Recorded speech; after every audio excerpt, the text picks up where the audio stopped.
As the first grandson of the prestigious Oxford family, you wanted for nothing.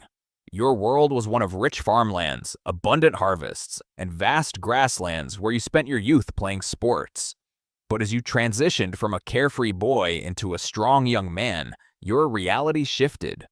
While your father was overjoyed to receive a government letter granting you a formal exemption from military service, you felt only a deep sense of disappointment. To you, hiding in luxury while your country goes to war is a stain on the family name, an embarrassment you cannot accept.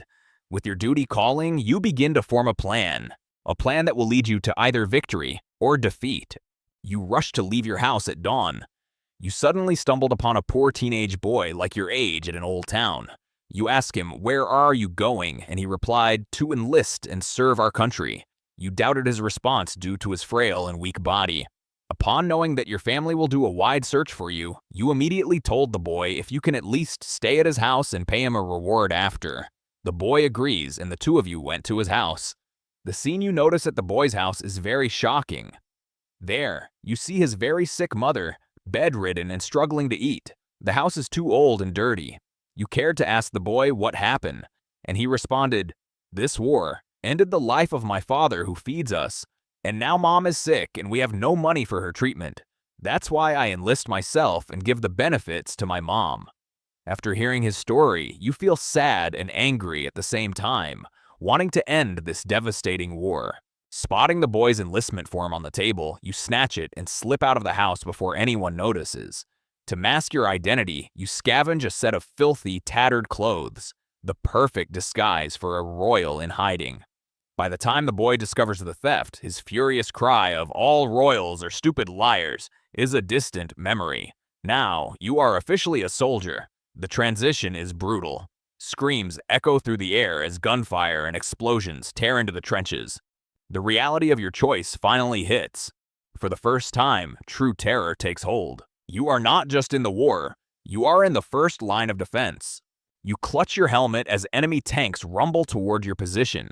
The air is thick with the screams of comrades caught in the blasts. Then, as suddenly as it began, the gunfire falters into a heavy nighttime silence. Under the cover of darkness, you and a small group attempt a daring raid on the enemy base to gather intelligence. Disguised in German uniforms, you successfully infiltrate their lines and relay the coordinates back to your commander.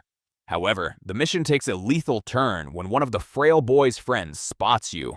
When he demands your name, you answer, "Luis." The name is a fatal mistake. It belonged to the boy you robbed. Branded a spy instantly, you are gunned down before you can explain.